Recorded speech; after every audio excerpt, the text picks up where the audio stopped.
Buongiorno, i titoli di Sicilia 24. L'addio a Silvio Berlusconi, deceduto al Sarafele a 86 anni, forte il suo legame con la Sicilia dal trionfo elettorale del 61-0 nel 2001 alle vicende giudiziarie. Il profilo del politico e dell'amico Silvio Berlusconi nel ricordo di alcuni siciliani che lo hanno conosciuto personalmente: Gianfranco Micciche, Stefania Prestigiacomo, Giuseppe Palumbo e Marcello Caruso. Il verdetto dei ballottaggi: Siracusa conferma Italia, il primo cittadino uscente guiderà la città per altri 5 anni, battuto Ferdinando Messina, esponente del centrodestra da Cireale, vince Barbagallo, ha avuto la meglio sul Nino Garozzo.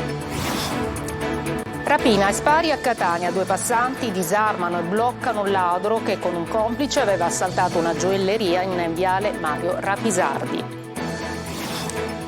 Contro la malamovida a Palermo, cittadini in corteo per chiedere più controlli e sicurezza.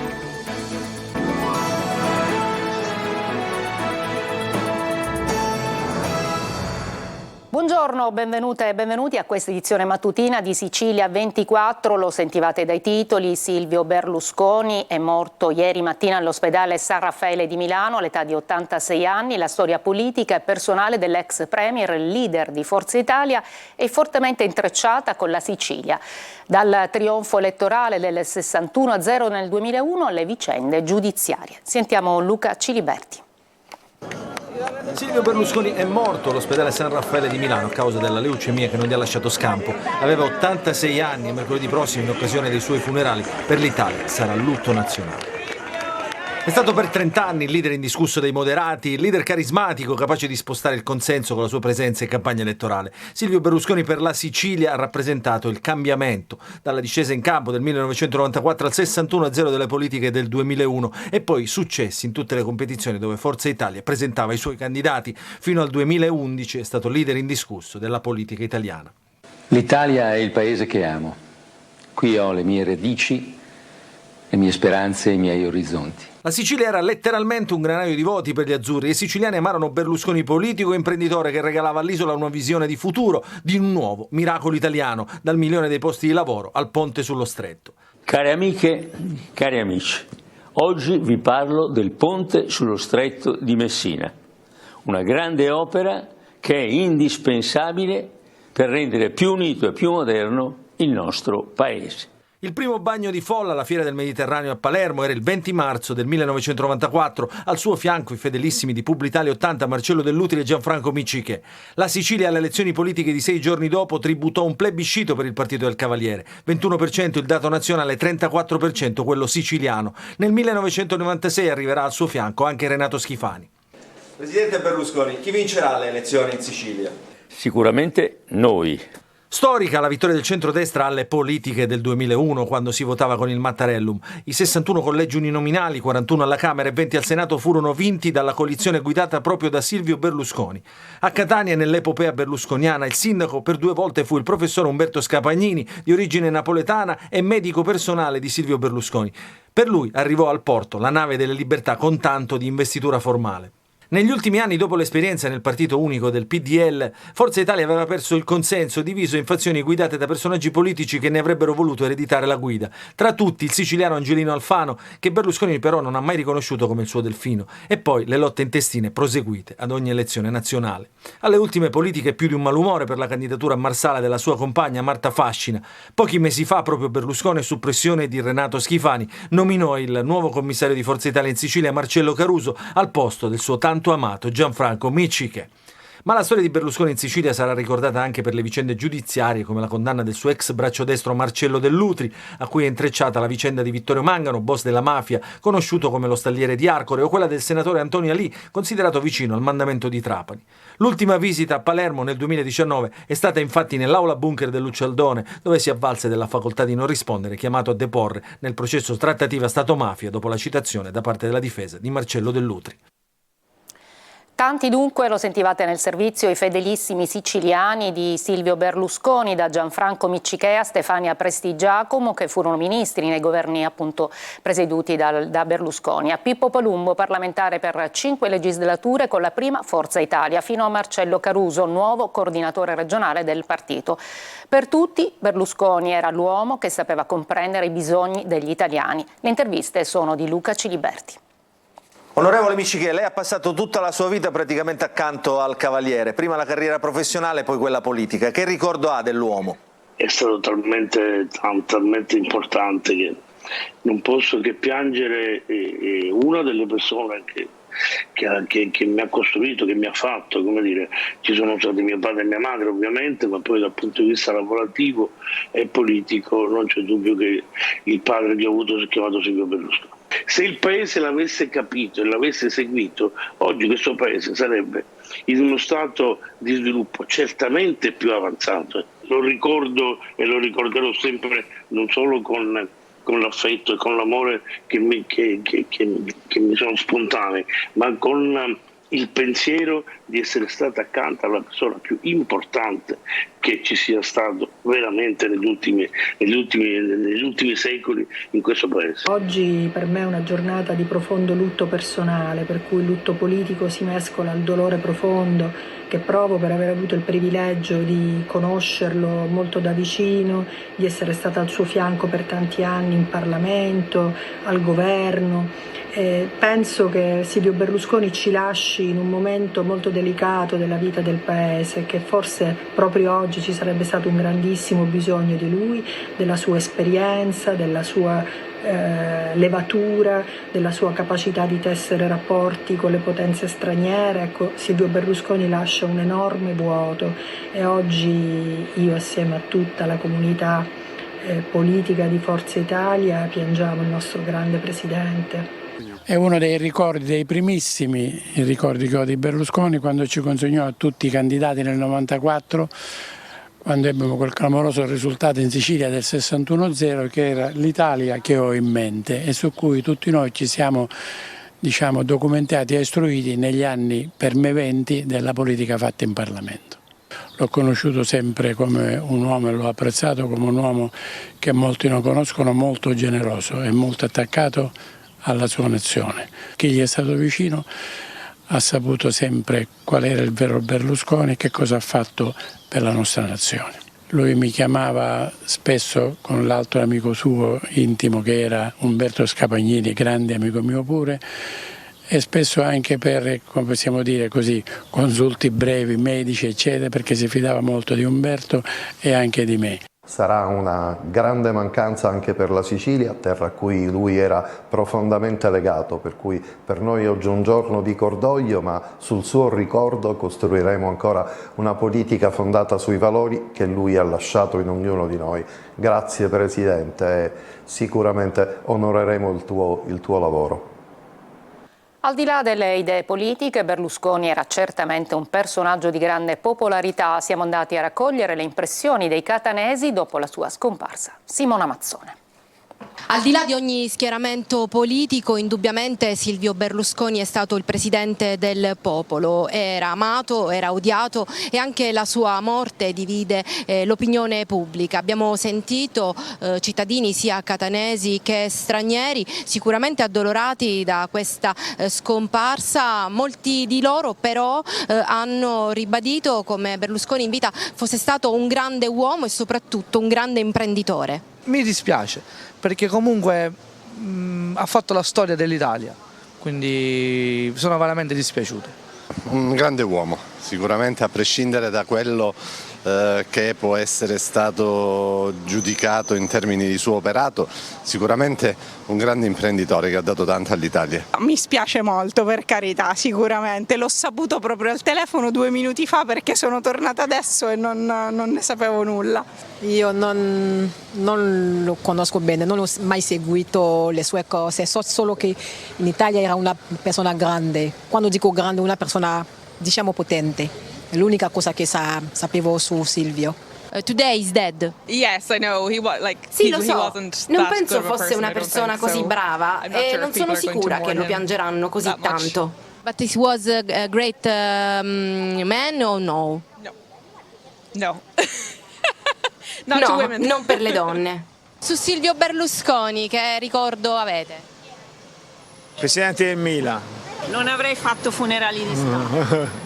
Niente funerale di Stato, ma come mai? I funerali di Stato vanno fatti a chi va a salvare le persone che muoiono in guerra. Questa morte ha un po' colpito il sentimento popolare, no? Sì, credo di sì. Diciamo, ha fatto anche del bene come ha potuto fare del male. Mi dispiace che è morto. A me mi piaceva veramente. Recentemente si era appunto rimesso in gioco, purtroppo è una perdita molto grande sia per noi italiani ma secondo me anche a livello internazionale. Ma non ci credevo veramente. Ho chiesto poco fa anche quando dal ristorante per mangiare, ho chiesto se si dice vero. Pensava fosse una fake news. Esattamente, sì, questo qua. Va bene. Tanto oggi ci siamo qua e domani no. È la vita.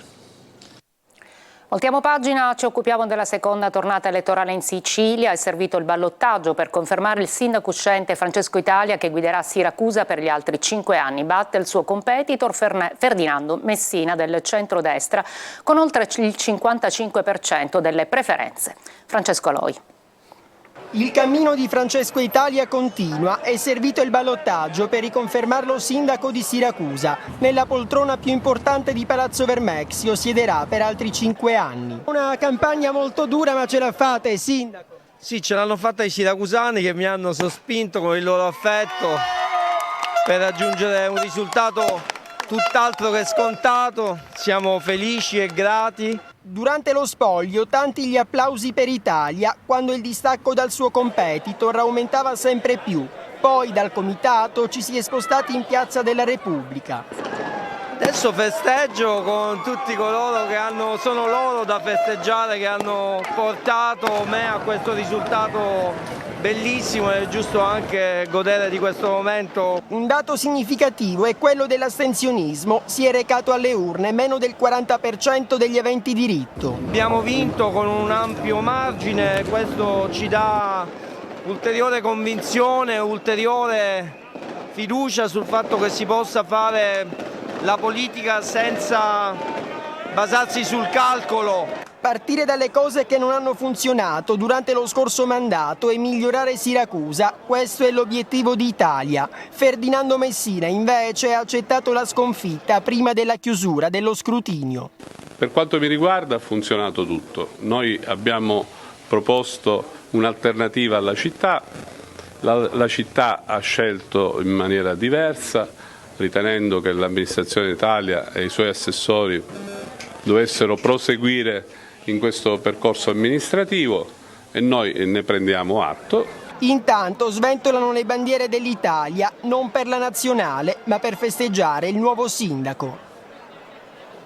Adesso ad Acireale, in provincia di Catania, dove Roberto Barbagallo sfidava Nino Garozzo, è stato vincente, una sfida tutta all'interno del centrodestra. Abbiamo sentito il neo sindaco.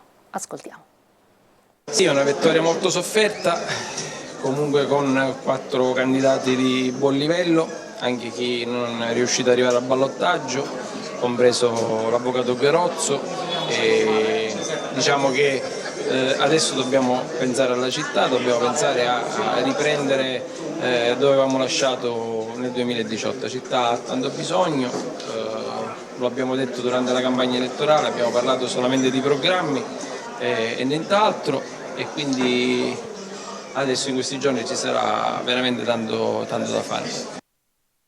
Restiamo in provincia di Catania, ad Aci Sant'Antonio. Il nuovo sindaco è Quintino Rocca, il candidato che aveva dalla sua 4 liste civiche. Ha ottenuto il 51,66% delle preferenze, avendo la meglio su Giuseppe Santamaria, espressione del centrodestra, fermatosi al 48,34%. A Piazza Armerina conferma come primo cittadino Nino Cammarata, il sindaco uscente, sostenuto da Fratelli d'Italia, UDC e una lista civica. Ha ottenuto il 58,67% delle preferenze contro il 41,33% di Massimo Di Seri, appoggiato da Forza Italia, DC e Sud Chiama Nord. Veniamo alla cronaca, adesso vi mostriamo le immagini dell'arresto di un rapinatore disarmato e bloccato da 2 passanti dopo aver messo a segno una rapina a Catania.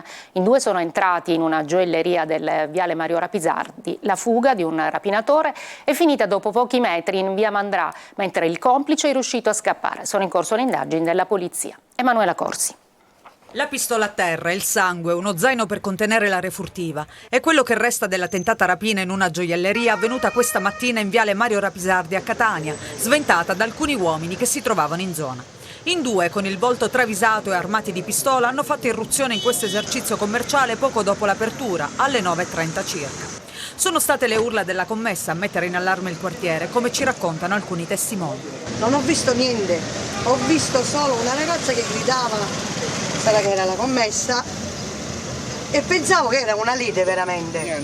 Invece è successo, dice, una rapina. Ma non ha sentito neanche colpi di pistola? Colpi di pistola sì. Sì, abbiamo sentito 2. Tutte quelle che 2 colpi. Io ho paura di queste cose, infatti questo ci sto dicendo, che ora ho paura, pure a lavorare. Uno dei rapinatori ha esploso alcuni colpi di pistola in aria durante la fuga, che è finita dopo pochi metri qui, in via Mandrà, dove 2 uomini si sono avventati su di lui, riuscendo a disarmarlo e a bloccarlo in attesa che arrivasse la polizia. Durante la colluttazione uno degli uomini si sarebbe ferito, come dimostra il sangue a terra, ma non in maniera grave. La scena dell'arresto è stata ripresa da alcuni presenti, come vi mostriamo in questo video amatoriale. Tra i presenti non solo paura, ma anche ammirazione per il gesto di grande coraggio di chi ha fermato il rapinatore armato di pistola. Un complimento a chi è intervenuto, è stato veramente coraggioso. Non si è capito cosa stava succedendo, ecco, tutto qua. Poi l'abbiamo capito dopo, quando sono intervenuti quei passanti che sono entrati in colluttazione con il rapinatore, e poi sono venute le guardie. Intanto la polizia indaga per risalire all'identità del complice, che è riuscito a fuggire. Sul posto presente anche la scientifica per i rilievi. Corteo contro la mala movida a Palermo per chiedere controlli e sicurezza dopo gli ultimi episodi di violenza nel centro storico. Abbiamo paura ad uscire, dicono i residenti. Marco Gullà. Abbiamo paura, nemmeno possiamo permetterci di uscire la sera. Un residente del centro storico di Palermo parla così, quasi terrorizzato da cosa succede nel cuore della città quotidianamente. Episodi di violenza, aggressioni, movida selvaggia, rifiuti e schiamazzi. No, non è un girone dantesco, è il centro storico di Palermo. I turisti la prima cosa che chiedono nel momento in cui entrano in casa è: is it safe? È sicuro? Perché chiedono questo? Sicuramente a Düsseldorf o a Dublino non credo lo chiedano. Questa mattina corteo di protesta da parte di residenti e associazioni. Si chiedono controlli per la sicurezza e per contrastare il disturbo della quiete pubblica per la musica diffusa di notte, anche e soprattutto dagli abusivi, in particolare alla Vucciria. Non è solo con l'aumento delle forze dell'ordine che non c'è, con le misure repressive che si affronta il tema, lo si può affrontare solo se come diciamo sempre, c'è un esercito di educatori e di educatrici che stanno nei luoghi dove i ragazzi si riuniscono. Si può cambiare in 2 sensi. Uno, nell'immediato una repressione chiaramente che non sia troppo violenta, perché è chiaro che c'è una capacità attrattiva dei locali, cioè la movida ha una sua capacità attrattiva, ha una sua capacità economica e quindi va preservata e non totalmente repressa. Dall'altro lato invece, nel senso culturale, bisogna fare crescere, specialmente nelle giovani generazioni, quella che è il valore del bello, il valore dei siti UNESCO che abbiamo, il valore della storia del centro storico. Ma non solo movida, perché il centro storico è diventato soprattutto violento. Sentite cosa ci racconta questa donna. Guardi, io ho assistito allo scippo di una turista che sono stati presi subito proprio davanti alla cattedrale. Io sono stata aggredita l'altra sera dopo anni che vivo nel centro storico e non mi era mai successo da parte di un tossico. Cosa le ha fatto? Mi ha chiesto e mi ha intimato i soldi, altrimenti mi sgozzava, però io mi sono messa a urlare, c'erano delle persone, sono venute in mio soccorso e lui è scappato, ma era un tossico che sicuramente si fornisce lì in zona. Ci fermiamo una breve pausa.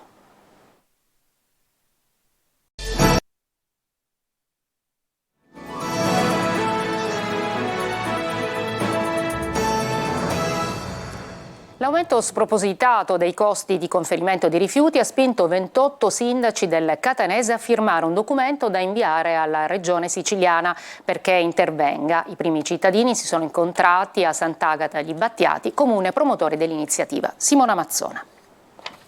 Nonostante siano considerati territori virtuosi nell'ambito della raccolta differenziata, 28 comuni del Catanese si stanno scontrando con un grave aumento dei costi di conferimento. I sindaci dei centri interessati si sono ritrovati a discuterne nell'aula consiliare del municipio di Sant'Agata agli Battiati, dove il primo cittadino, Marco Rubino, si è fatto promotore di un documento programmatico firmato insieme a tutti e 27 i suoi colleghi da inviare alla Regione.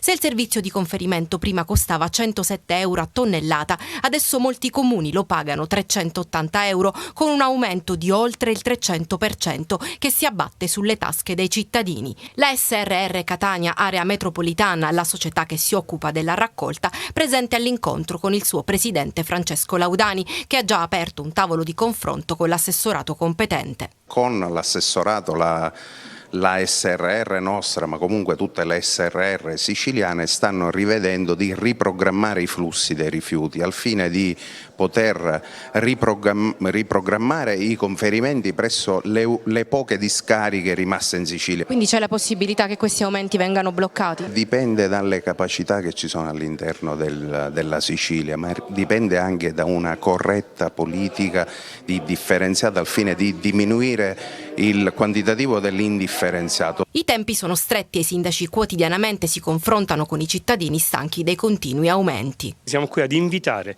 il nostro assessore, il nostro governo regionale a dire con chiarezza e a fare soprattutto programmazione, perché abbiamo bisogno di una sana programmazione per poter capire quale sarà il futuro di questa Sicilia, ma un futuro reale, concreto. Secondo i primi cittadini occorre che la Regione si occupi di una riprogrammazione del conferimento dei rifiuti nelle poche discariche presenti in Sicilia e che si acceleri il processo di rimborso ai comuni. Le proposte chiaramente per evitare l'aumento della Tari sono tre. Intanto che la Regione ci debba aiutare a sostenere i maggiori costi di conferimento in discarica. È inammissibile che nell'arco di un anno da 110 euro si arrivi a 380 euro a tonnellata per rifiuto indifferenziato. Questo inevitabilmente viene riversato sulla composizione della tariffa che è la Tari. Punto 2, la Regione deve riformare il sistema della SRR che non funziona. Siamo purtroppo sottomessi alla gestione delle piattaforme che per la maggior parte sono di natura privata e non possono aprire e chiudere a loro piacere. Terzo punto, che la Regione si attivi immediatamente per fare i termovalorizzatori, perché oltre il danno e la beffa i nostri rifiuti vanno all'estero e vengono termovalorizzati all'estero. Eccoci agli spettacoli. Dopo le due tragedie, al Teatro Greco di Siracusa va in scena la commedia Successo di pubblico per la pace di Aristofane, per la regia di Daniele Salvo. Sentiamo Francesco Loi. Quando il sole tramonta, al Teatro Greco si recita. Dopo le tragedie è il turno della commedia La pace di Aristofane. 2 ore di spettacolo anche con frasi dialettali in cui si mette in scena un conflitto purtroppo ancora attuale, la pace contro la guerra. Aristofane ci parla della stupidità degli uomini, della superficialità degli uomini che non riescono a trovare un accordo, sono gli uni contro gli altri. Trigeo, interpretato da Giuseppe Battiston, va nell'Olimpo per chiedere agli dei la fine degli scontri. Usa questo scarabeo gigante nutrito con lo sterco. Com'è per voi che affronto tali avventure? Da adesso e per i prossimi 3 giorni non dovrete più né cagare né scorreggiare. Che se questo qui dall'alto fiuta la Roma subito si precipita in picchiata per andare al pascolo e mi fa schiantare. Scopre che tutti sono stati lasciati in balia di Polemo, la guerra, ma Trigeo è bravo a cogliere l'attimo, approfitta della sua assenza e chiede aiuto al popolo dei contadini.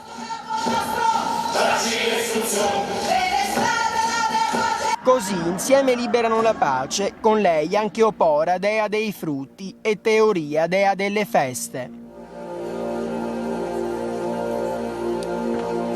I contadini si uniscono per liberare questa pace e come sempre in Aristofane i politici vengono presentati malissimo, cioè sono i responsabili della guerra e di tutti i disastri che sono successi ad Atene. Fra l'altro un unicum di questa commedia è proprio che in scena c'è Atene. La guerra è finita, le armi non servono più, Trigeo e Opora si sposano e si festeggia con banchetti, canti e balli, no alle guerre del passato e del presente. Breve pausa e poi lo sport.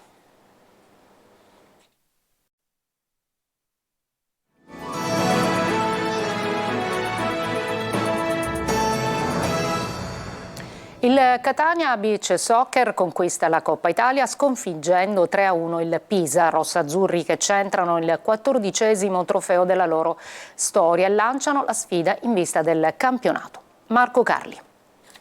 Sesta Coppa Italia conquistata, il 14° trofeo in bacheca, il Catania Beach Soccer dimostra ancora una volta di essere una squadra storica del calcio sulla sabbia italiano. La finale con il Pisa vedeva i toscani favoriti in virtù dell'ultimo incontro disputato in Supercoppa il 2 giugno scorso.